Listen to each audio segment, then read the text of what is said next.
You and Dad did the same button too.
in bloom for me and you, and I think to myself, what a wonderful world.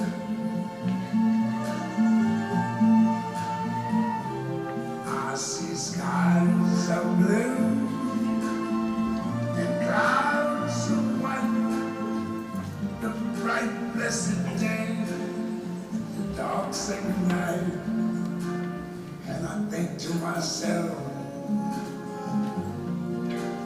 what a wonderful world.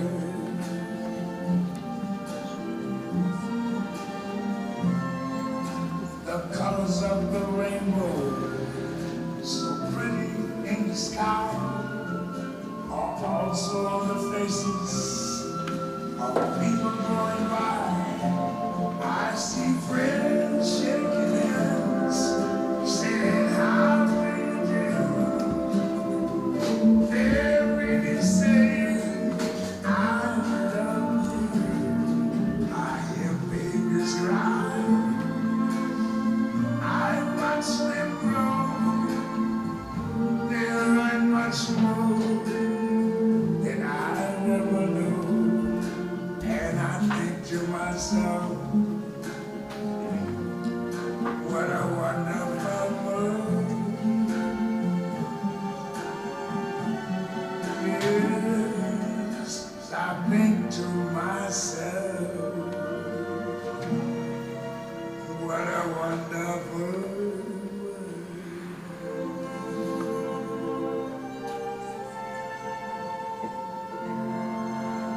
Ooh, yeah.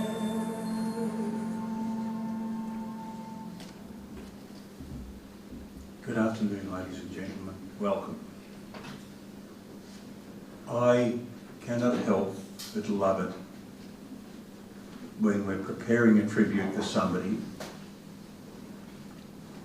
and how many people are going to turn up. Oh, we might get 50 and our chapel's full. And it is the respect and the esteem that the three of you girls are held in, and Paul, to whom we pay tribute today. It's wonderful. We gather today to mourn the passing of Paul McDonald. We gather to say our final farewells, and we gather to pay tribute to Paul's life of only 66 years. And I say only 66 years because surely we could have expected many more years. Many more years with Paul to gather memories and experiences, for Paul to see his girls Rani and Samara grow up, and simply to enjoy being part of Paul's life. And the dreams of retirement with Paul now ended. Donald, your big brother, simply gone too soon. We're left heartbroken. We are left heartbroken. We're left grief-stricken. The future has a Paul-sized hole in it. But, ladies and gentlemen, in amongst the heartbreaking, gut-wrenching grief, the real sadness is in Paul's passing too early, not in the wonder of those 66 years of life. And it's our time together this afternoon that will reinforce our memories of Paul and what he meant to us and the impact he had on our lives. I've been told of a reserved fella who, Anne and the girls described Paul. He held himself in a certain way, but once he got used to you, he could talk the leg off an iron pot and come back for the pot later on. He was cynical. He was cynical, which appeals to me because anything better than cynical is a bonus. He was extremely proud of his girls. Very level-headed, positive, and he encouraged the girls to see the best in things. Another description, a very humble man.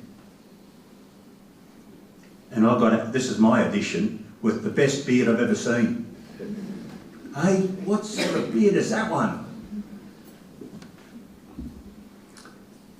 I was standing on the steps this morning, and blow me down if a magpie didn't land on the nature strip.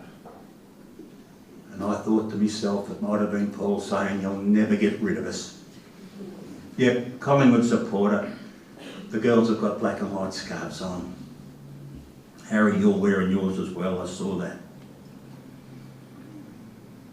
Actually, Anne described Paul's Collingwood thing as tragic. A Collingwood tragic, which means that you live and breathe it. A lot of you here would know that, I'm thinking. Do you know, toward the end, Paul's crook, he's real crook. And he dragged himself down to the G. And he saw the Pies win the flag. But at the day he dragged himself to the G, he had got off at Richmond Station and had to drag himself post by post, which tells you the strength and the courage of the man. It was a big walk, and that was 2 weeks before 2 weeks before he passed. A disabled sticker came in the mail. Now, couldn't he have used it back then, but didn't care. Post by post, he made it to the G to watch the Pies. He wasn't happy, though, that it turned up late. Paul loved his sport, anything. Could be anything. He played basketball, pool. And pool, the girls said, Dad could hold the table all night. Pretty flash pool player. He loved being outdoors, but most of you would know that. He loved surfing, body surfing, and threw himself into the surf at beaches all around Australia as the family travelled. The hedges in the garden, ladies and gentlemen. How many of you know that that was a bit of an obsession with Paul? Had to be just right. I made a note when I was out there the other day, and there was a bit of a bump in one of the hedges, and the girl said, no, didn't care about that one. But the rest of them are immaculate. Then you've got to ask the question, so you find out about somebody that you don't know. I said, Paul, handyman, not a handyman's bone in his body, but he had a go at anything.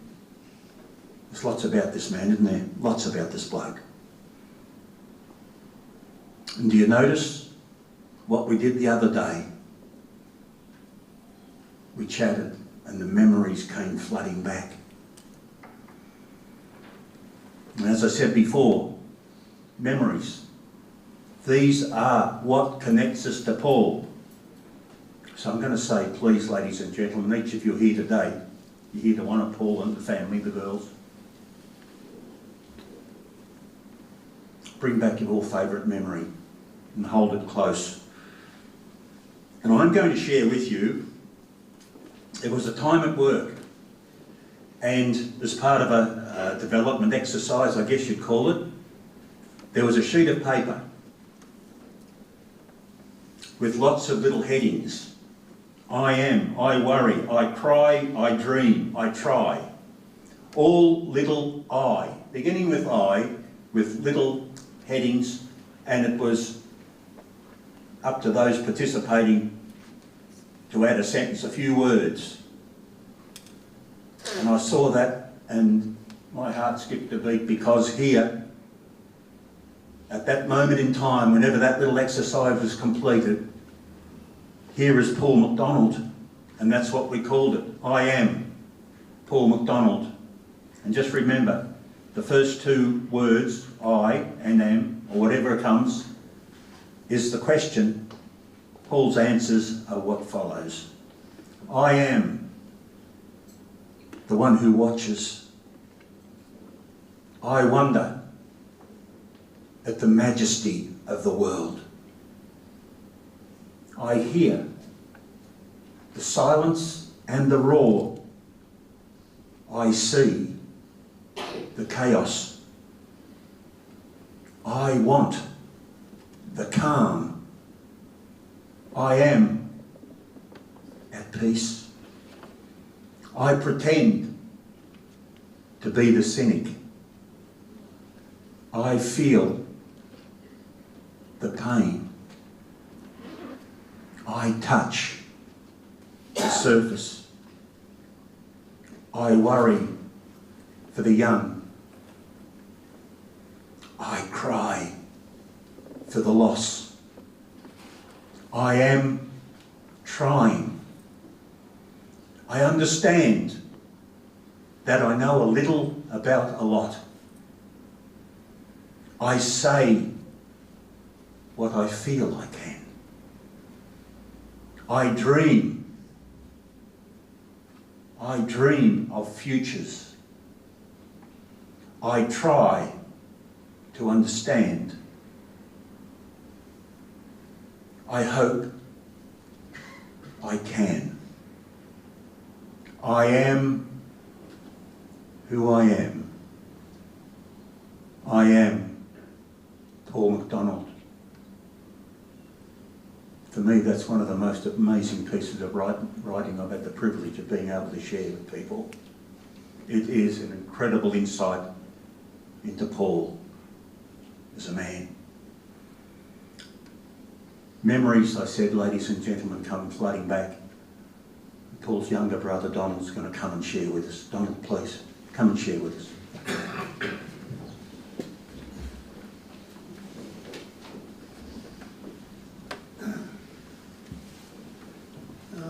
Thanks, Pete, and also thanks to everyone for making the effort to come along today, because I know, Paul, it's interesting, looking at that photo up there. I think it's a great photo that picked out, because he's always up for a bit of a surprise, Rowdy. I mean, I'm sorry I call him Rowdy, but that was a nickname I bestowed on him a long time ago. I remember when he went away for one of his trips, and we just got a dog at home, and Dad said, "What am I going to call?" I said, "I will call it Rowdy, because at least it'll make me remember Paul every time I see the dog." And yeah, so anyway. So look, firstly I just want to just say thanks to Rani, Amara and Anne for looking after Paul so magnificently for the last few months.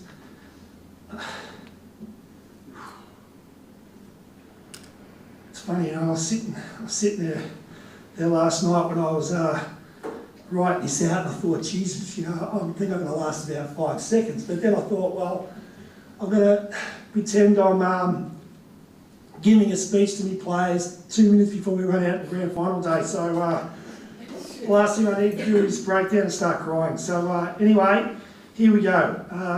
Firstly, I would like to thank Paul's work colleagues for giving Paul a real sense of purpose. He loved his work, as he did in so many instances throughout his life. He embraced opportunities to make a positive difference to individuals and to communities wherever he was living that particular time. I know many a time he'd ring me up and tell me about the work that he was doing down here, and he was so proud of what he did. And I just know over the journey, everywhere he's been, he's made a huge impact. For those that don't know me, my name is Donald McDonald. I'm Paul's younger brother, and yes, it's a funny name. Something I've had to contend with my whole life. People always asking me, why would your parents call you Donald McDonald? The funny thing is, Paul should have been called Donald. The first son, like our dad, his dad, and so on. However, Mum couldn't cop the name Donald McDonald, so she was a very persuasive lady. So she thought she had a boy. She was determined to call him Paul, and then she thought if she has a second kid, it's probably going to be a girl. And she thought that because her pregnancy was so hard the first time round, she would have not had another kid. But yes, a couple of years later I lobbed along, and so here came Donald. So that's how that all happened. We also had 2 other family members in Brendan and Karen. Their mother Trish who was my mum's younger sister, passed away at a very young age, leaving behind 2 children under 2 years of age. So Mum reached out to their dad, Reg, asking if we could raise them, and Reg agreed, as long as he could take them every Sunday. So our original family of 4 became a 6, and I'm sure both Karen and Brennan would agree they had a great upbringing. Although we could not get Karen to Barry for Collingwood, like we all did, she stayed loyal to Reg and stayed a St Kilda fan. We also had a pretty big family. We had 15 cousins, as Mum had a brother and 2 sisters in Steve, Trish and Pauline. And Dad had a brother in Uncle Kev, as well as 3 sisters in Marg, Lorna and Wendy.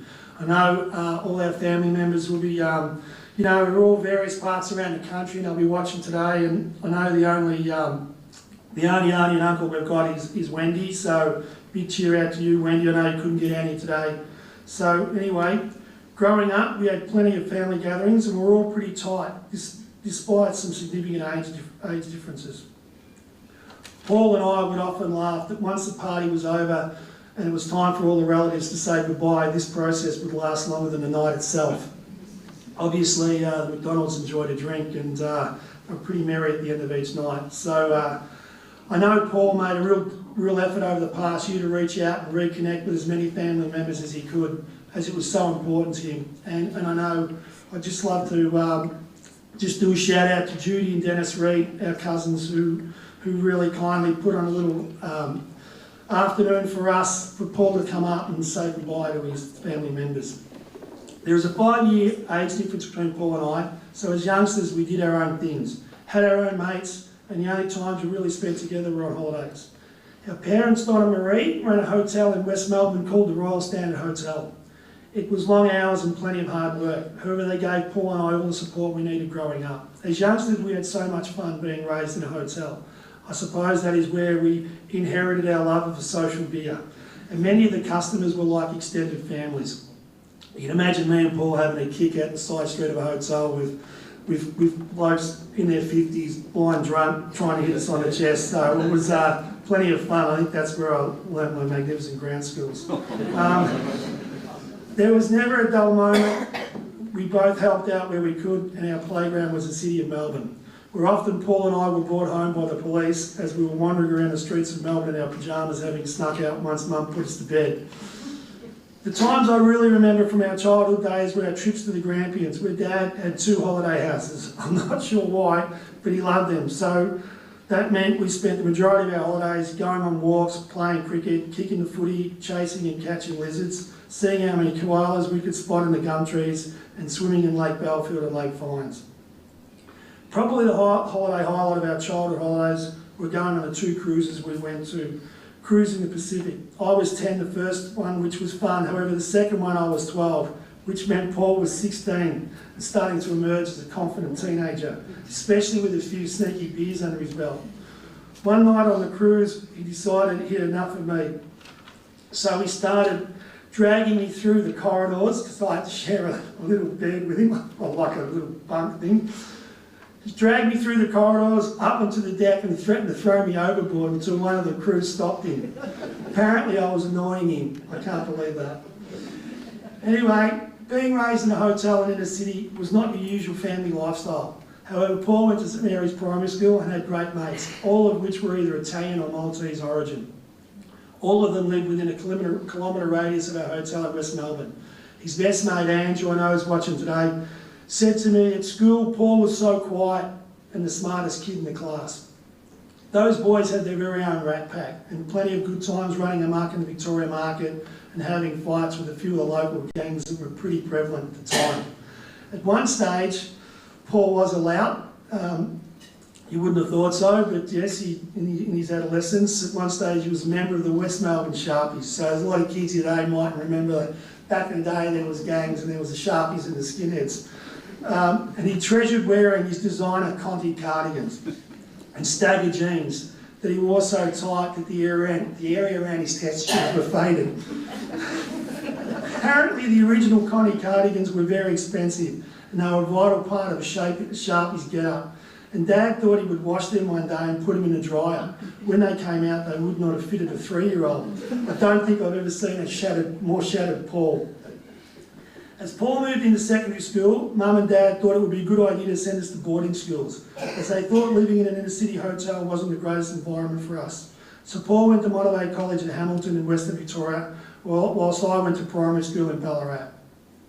Paul spent 6 years at Monterey, met many of his lifelong mates there, was a good footballer and a better basketballer.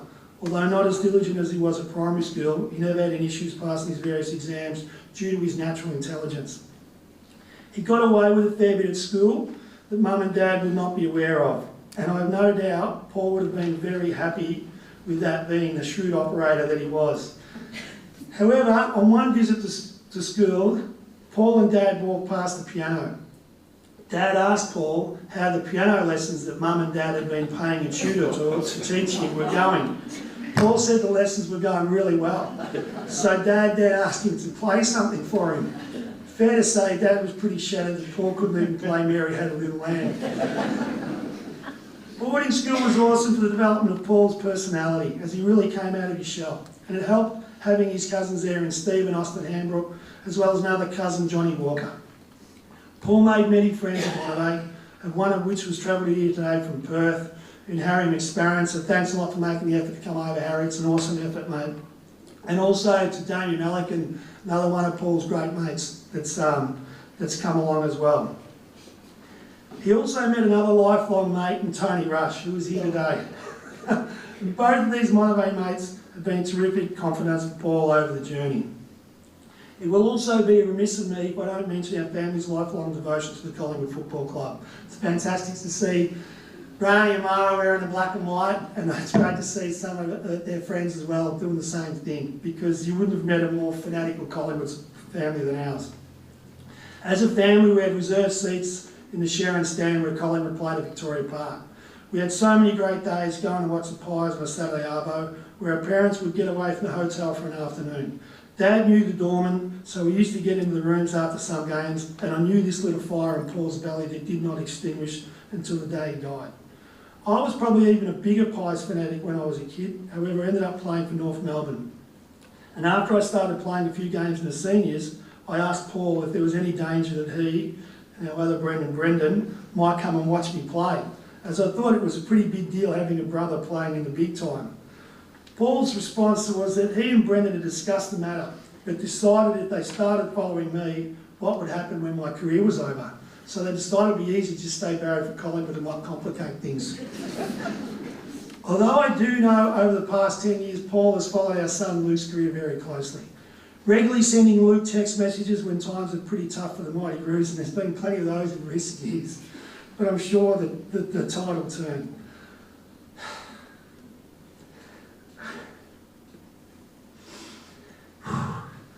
On the day of Paul's passing, I was so fortunate to say goodbye. I told him he was one of the most courageous people I ever met. I told him I never felt alone wherever I was, as I always knew he would be the first one there if I needed him. I told him how proud Mum and Dad would have been when at a critical stage of his life, facing some serious challenges, he made the decision to march forward, carve out a great career, spend the rest of his life with the love of his life, and then his greatest accomplishment, raising two beautiful young daughters in Roni and Mara, who I promised to Paul that our family will always be there to support and love them whenever they needed it.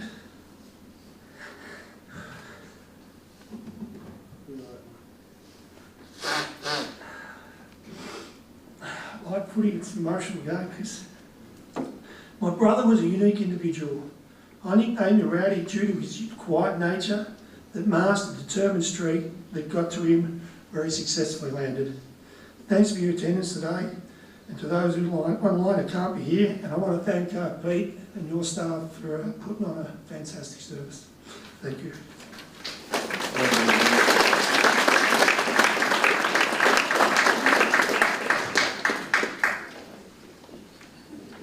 Who was your most difficult opponent, Donald?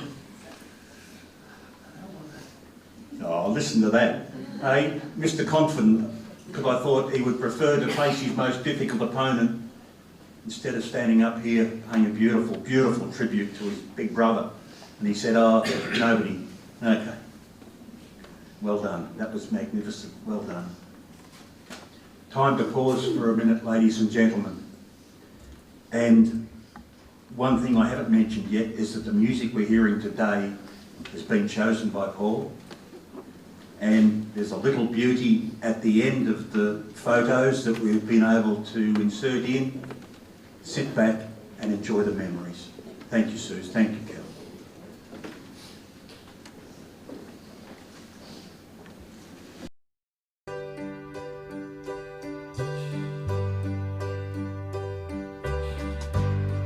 Maybe I didn't treat you quite as good as I should have. Maybe I didn't love you quite as often as I could have. Little things I should have said and done, I just never took the time. You were always on my mind. Always on my mind. You were always on my mind. Maybe I didn't hold you all those lonely, lonely times. And I guess I never told you I'm so happy that you're mine. If I made you feel second best, girl, I'm so sorry I was blind. You were always on my mind. You were always on my mind.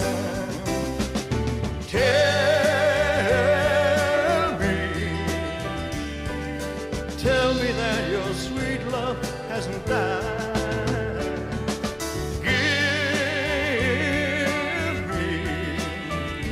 Give me one more chance to keep you satisfied. Satisfied.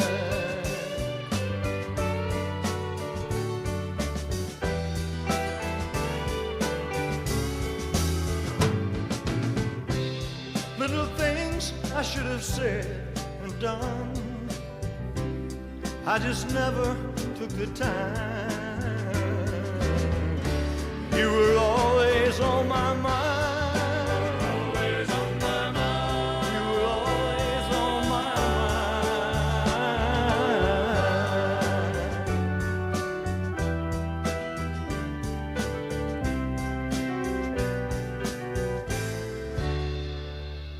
You were always on my mind.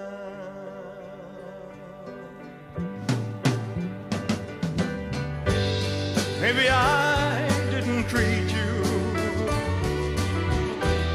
quite as good as I should have. Maybe I didn't love you quite as often as I could have. Maybe I didn't hold you all those lonely, lonely times. And I guess I never told you I'm so happy that you're mine. Maybe I didn't treat you quite as good as I should have.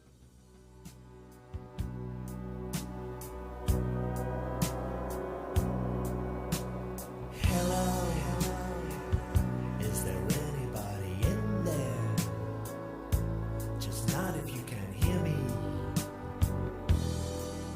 Is there anyone home? Come on now.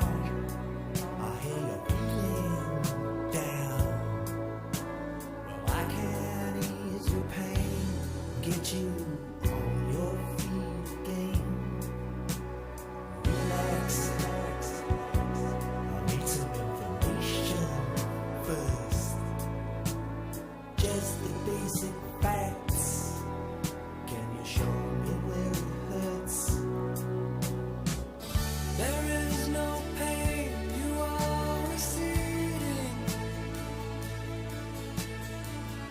A distant ship, smoke on the horizon. You are only coming through in waves. Your lips move, but I can't hear what you're saying. When I was a child, I had fever. My hands felt just like two balloons. Now I've got that feeling once again. I can't explain, you will not understand. This is not how I am. I have become comfortably numb.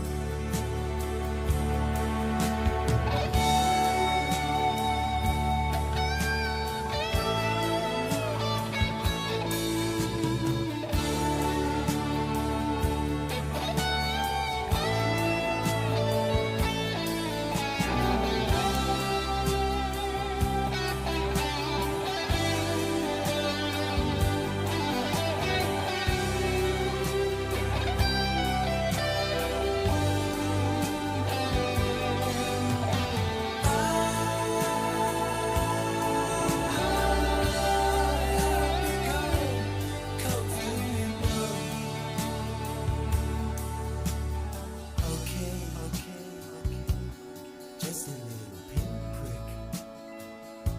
There'll be no more. But you make me feel a little sick. Can you stand up? I do believe it's working. Good. That'll keep you going through the show. Come on, it's time to go. There is no pain, you are receding. A distant ship, smoke on the horizon. You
I saw my baby walking with another man today. Well, I saw my baby walking with another man today. When I asked her what's the matter, this is what I heard her say. See you later, alligator. After a while, crocodile. See you later, alligator. After a while, crocodile. Can't you see you're in my way now? Don't you know you cramp my style? When I thought of what she told me, nearly made me lose my head. When I thought of what she told me, nearly made me lose my head. But the next time that I saw her, reminded her of what she said. See you later, alligator. After a while, crocodile. See you later, alligator. After a while, crocodile. Can't you see you're in my way now? Don't you know you cramp my style?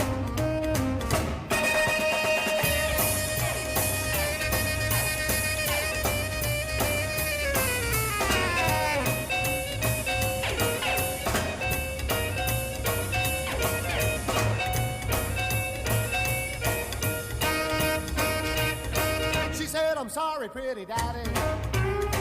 You know my love is just for you. She said, I'm sorry, pretty daddy. You know my love is just for you. Won't you say that you'll forgive me and say your love for me is true? I said, oh, wait a minute, gator. I know you mean it just for play. I said, wait a minute, gator. I know you mean it just for play. Don't you know you really hurt me? And this is what I have to say. See you later, alligator. After a while, crocodile. See you later, alligator. After a while, crocodile. Can't you see you're in my way now? Don't you know you cramp my style? See you later, alligator. After a while, crocodile. See you later, alligator. So long. That's all. Goodbye.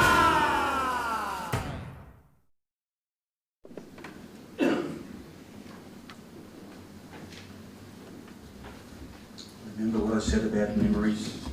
They're what connects us to Paul. Ladies and gentlemen, what our time here is at an end. If you're able to, please make your way across to the Bensdale RSL for a bite to eat, a cuppa, and many, many more memories. In a little while we're going to have a personal farewell where I will be asking Anne and the girls and the family to come forward. If you feel that you really need to come forward because we are such a large group, please, Anne and the girls would prefer not to pay respects here, but to wait until you get over to the RSL. Okay, so if you're going to come forward and say goodbye to Paul, just make your way back to your seat, please. And that way it'll work well. Now, Rani and Samara, you're going to come up, please. Come up and share.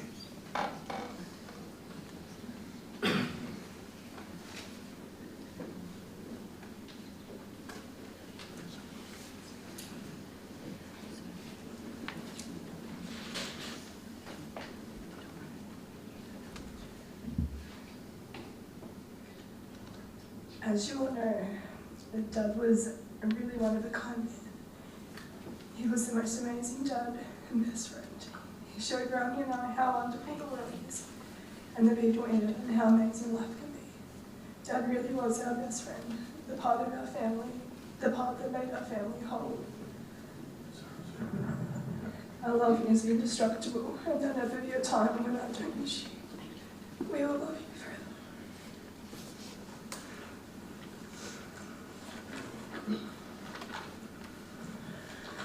Hello everyone, thank you all for coming today. It's not an easy task to honour someone in words, as frequently words fall short of capturing someone's true essence, especially when that someone's essence is larger than life, and that was Dad. To our little family, he was absolutely everything. He was our rock, our protector, our greatest teacher, and our biggest love. He made us laugh till we were in stitches with his weird and wonderful humour, held our hands when we needed support, and let us tackle things alone when we needed to grow. He taught us how hard but beautiful life is, to always treat people with respect and kindness, and how to support the right footy team. He always said he had no idea what he was doing half the time, but we never had a clue. He was effortlessly the best dad. His storytelling was unmatched. From bedtime stories he would make up on the spot that would have us entirely captivated, to when we got older and were finally allowed to hear the stories of his youth and crazy adventures that would leave us in fits of laughter and awe. His work with the Indigenous community showed us his passion, dedication and commitment to equality and all things good. He was always learning, striving to be the best he could be, always adding to his already impressive skill set. He was the most incredible role model. He was the epitome of good. Dad always said how lucky he was to have us, but we were the lucky ones. The life and memories he gave us, we will cherish forever. We were blessed with the most amazing dad, mentor and friend. We will miss everything about you, and we'll miss you forever. Thank you for loving us and letting us love you. Well done, girls.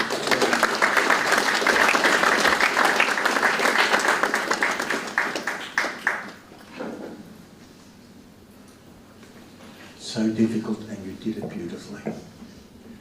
Harry, come on, you're going to come up and share, please.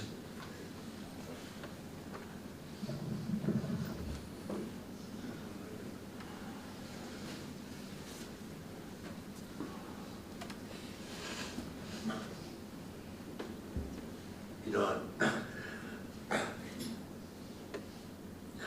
was going to tell a few funny anecdotes about Paul. The reality of the situation are two different things, and like I promised myself that I'd keep it together. Donald, you did so well, mate, really well. And yeah, and Rani and Mara, God. I mean, in many ways, Paul and I had so much fun. It shouldn't have been legal, and a lot of it probably wasn't, you know. But you know, we just had so many adventures, and he was the best friend you could ever have. And he was so brave, and he's so fiercely loyal to his friends, so proud of his family, and I'd love to be able to type it. When Dad asked me if I could say a few words, I could talk about Paul for days without any drama. It was just the best bloke, and I was proud to have him as a friend. He opened so many doors for me and just gave my life so much meaning. And but at the end of the day, people who knew Paul knew what a bloke he was. He was just something else, and we got to meet people from all over the world, and we met some really brilliant people in their field and what have you. But really, I think that of all the people that I've met, and I've been privileged to meet some really excellent people, Paul's the best person I've ever met in my life. Sorry. No, don't be sorry. Well done.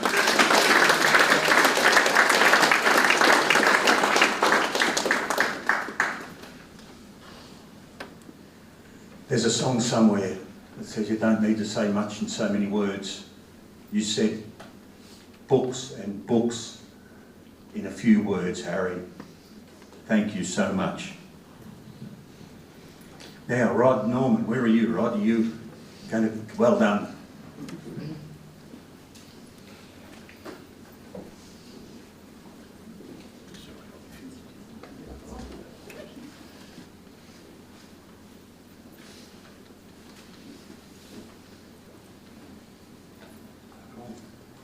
I feel a bit odd up here with Paul and a lot of coffee in front of us, which is good. Dan, Rani and Samara, you've lost something really wonderful, and we all have. I got to know Paul in about 2010. He came up here and started working as what they called a broker, an Indigenous broker. He was a man with the money, which was really good.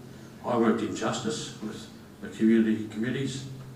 So we naturally met in the communities, and we share the same commitment to the Aboriginal communities here in East Gippsland, Bairnsdale, Lakes, Orbost, Cairn and Lake Tyers.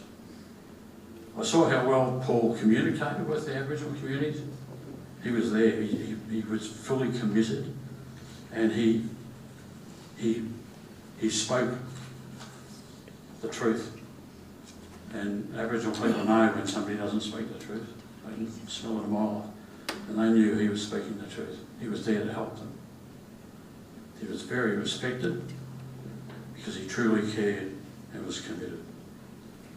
As a broker, he would hustle up funds for events, and it could be a family day down at Cape Conran, could be a walk for some reason, whatever it be. But there was always a t-shirt. He must have the biggest collection of t-shirts at home. There was always a t-shirt with a slogan and some Aboriginal motif. He was an expert in drafting submissions for funding. We all knew he could talk. As it's been pointed out, he could talk the leg off an iron pot. But he could draft a submission and get funds from anywhere. Government, non-government. And I often look at his submission and think, you're going to do what? Really? But it always turned out he got the money. I think he always got the money daft, didn't he? Just about.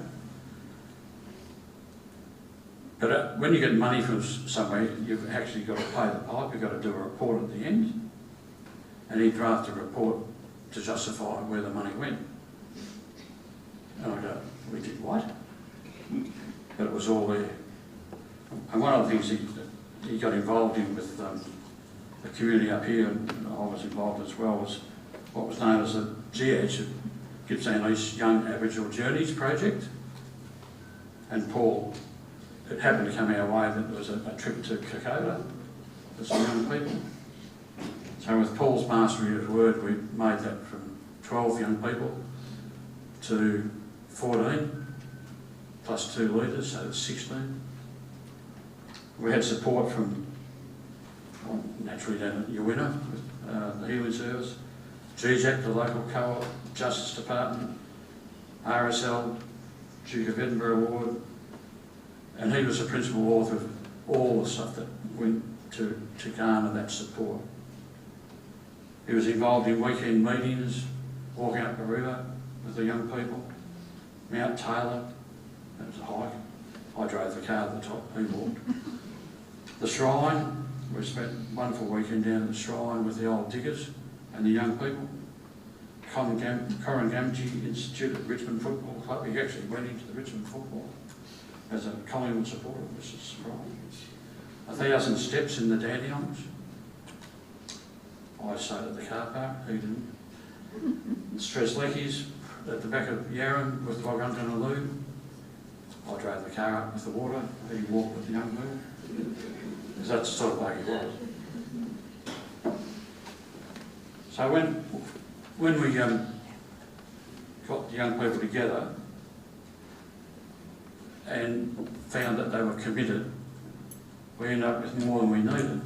So we had to set another trip. So we set a trip up to New Zealand, and another smaller group went over there. So in May 2012, 2 groups set off from Tullamarine. Paul and I went down there and dropped them off and corralled them for the night so they didn't get up into too much mischief before they hit the plane. And then we headed back to Gippsland. Even then, he was starting to talk about the final report, how it was going to look, what he was going to do. Mm-hmm. That was all documented. I see a fellow that was actually filmed some of that here today, all filmed and everything, to a record of the journey for these young people. Not that we had done, more funds were needed to keep the group going after they came back from New Zealand and up in New Guinea. So we got some more money, and on a very cold weekend, late winter, we took some of them up to the snowy canoeing. I didn't go canoeing, but I drove a car up there, and Paul stayed with them at the accommodation. Along the way, Paul and I became good friends. I heard about, and I saw some of the photos here, when he was a bogan surfing in Hay Carter in Western Australia and what have you. When he played football up the territory, I noticed he wore a decent set of colours too, West Coast. And that photo was up there earlier. His bogan surfing days in Western Australia were something to behold. I mean, I think somebody said they don't know why they weren't locked up. And some of the stories he told me, I thought, they should have been locked up. And then he went up to Queensland and worked with the Department of Families up there, and he did things as disaster, working with families at risk, but also he was brought in because disaster relief. So he had to go out and spend the money, or spread the money, and fight with local politicians who thought he wasn't doing it quick enough. But he just so much skill. It was unbelievable. Our caffeine intake was seriously high, and conversation would extend to the old house needing repairs in Paynesville, to the new house in Negra Point, and the irrigation system, whatever, and his blessed dogs, who he felt he could never train. So, of course, there was always family tales. Paul was very proud of his girls, all three of them, and challenges of becoming a parent late in life, and used to regale us with stories of dealing with parental issues. It was clear his family unit was a tight-knit and caring one, and cared for each other. Once I retired, we kept in touch for a coffee or two and more yarns. With Paul, you might not see or hear him for a month or two, but as soon as you sat down, especially with a coffee in front of us, the conversation just flowed again and like it had never stopped. That's the sort of person he was. His body just started to play up. He needed major surgery that should have, but didn't slow him down at all. He was still doing trips into town with community members and sporting events and all that sort of stuff, as well as going to football. But he just kept going. It's an amazing story about that operation he had, the transplant operation. 2 livers in 1 day, basically. And he kept going. He started out at the healing service in Lakes with Daff, and her crew as a business manager. He was having a bit of trouble obtaining staff to assist in the changeover to an independent body. So he rang me up and said, interested in part-time job. I said, well, yeah, only 3 days a week. I stupidly didn't stipulate only 7 hours a day. Because when you work with Paul, you realise it was dark outside when all the lights were on outside. And the day should have been finished. He just never stopped. I'd get calls at home in the afternoon, in the evening, even before I started the healing service. And I'd come in after a couple of hours because I had to use the phone out in the veranda because I couldn't get the reception. And my wife would just said, Paul. I said, yeah, of course. A couple of hours. And he just never ever stopped. And amongst that was work and a lot of other yarning. So back on the caffeine trail, reports and funding submissions coming out of Paul's office. A steep learning curve because we had to realise what needed to be done to become independent. A lot of work. The board and the staff were told you won't be able to do it in the time frame. We did, in no small part due to Paul's commitment, experience and work ethic, and constant work ethic. I finished up there just after COVID hit, so we kept in touch with a coffee or two, and to hear of his dream team, what Eagles players he included. I still don't understand the concept of the dream team. I never will, and how it worked, but it didn't stop us discussing it. You might be able to help me later on, explain how it works, so I don't know. And of course, Collingwood. To say he was pleased with the grand final win would be an understatement. And to say that he actually pulled himself together, and was pointed out earlier, to get down there to see it was amazing, because he was pretty cool. Just before Christmas, we met up for our final coffee or two.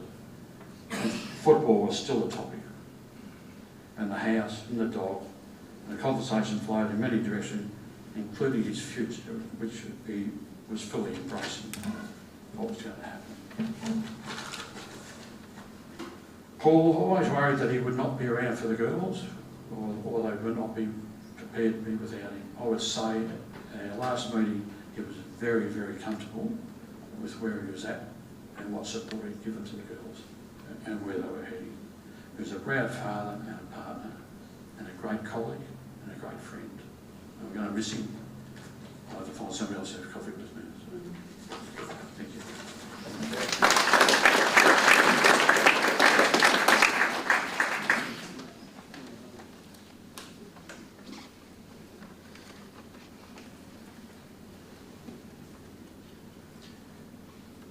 Time just to sit for a moment.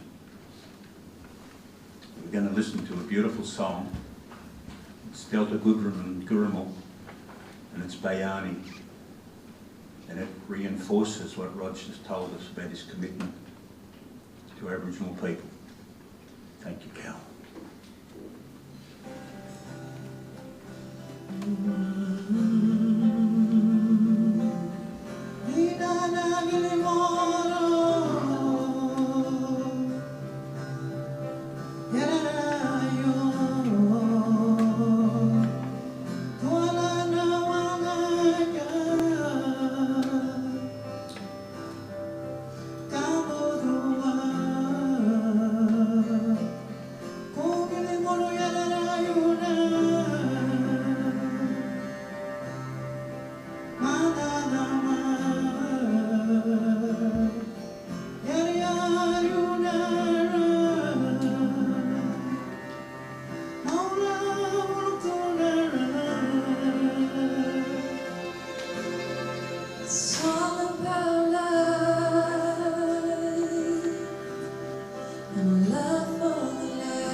Looking out to the bay, sweet Delta Bay, waking up to the sound of the jungle fire. It is paradise. It's where we belong. Nothing's coming in my way. Jomulanatina.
Soft and beautiful. And now, ladies and gentlemen, as I said earlier, we're going to offer Anne and the girls and the family an opportunity to say goodbye to Paul. If you feel that you'd like to, please, you're welcome to come forward, but if you'd make your way back to your seats pretty quick. It'll all work beautifully. Thank you, Cal. A little bit of Israel, Kamaka, Wawali, and somewhere over the rainbow.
true. Ooh, someday wish upon a star, wake up with the clouds are far behind. Be where trouble melts like lemon drops, high above the chimney top. That's where you find me, oh, somewhere over the rainbow. Bluebirds fly, and the dream that you did to, oh why can't I? Oh, someday I wish upon a star, wake up with the clouds are far behind. Be where trouble melts like a lemon drops, high above the chimney top. That's where you find me, oh, somewhere over the rainbow, way up high. The dream that you did to, why, oh why can't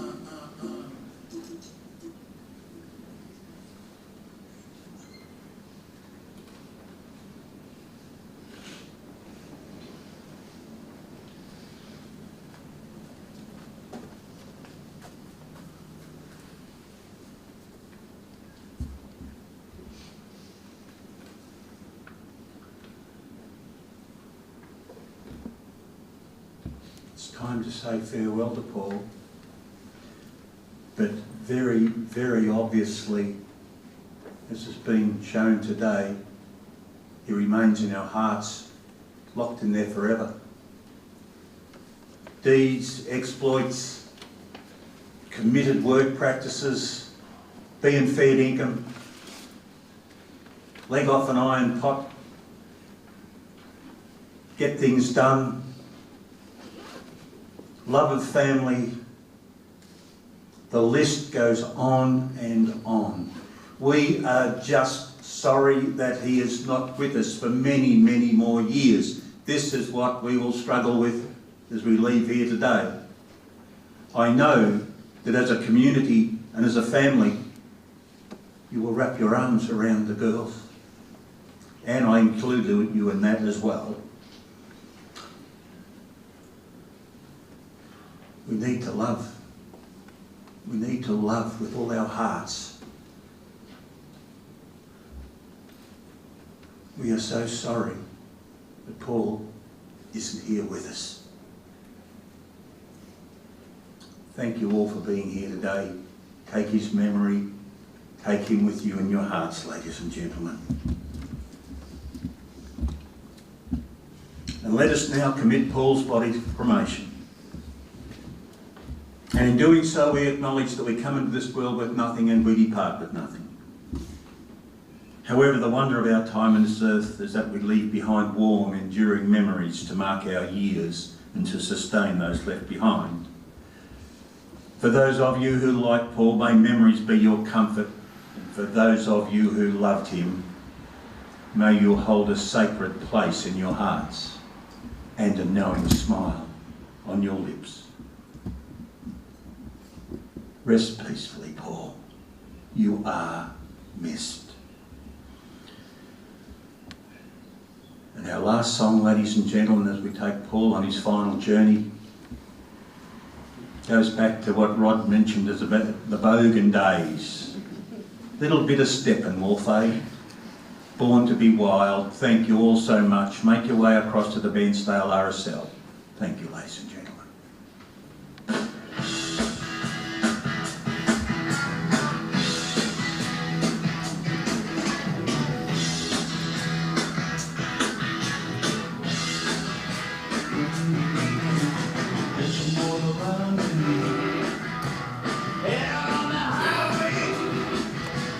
Looking for adventure, and whatever comes our way. Yeah, I'm gonna make it happen. Take the world in a loving place. Fire all of the guns, the bombs and explode into space. I like something like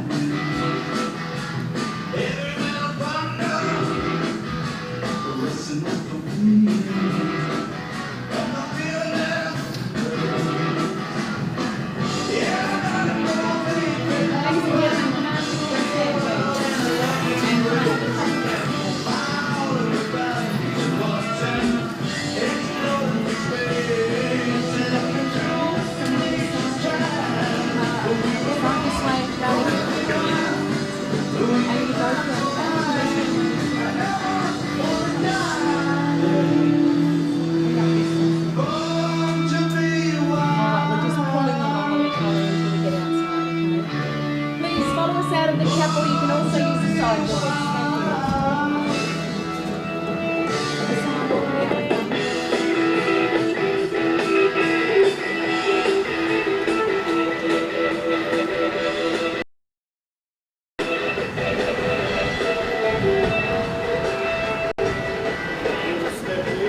So it's just there, isn't it?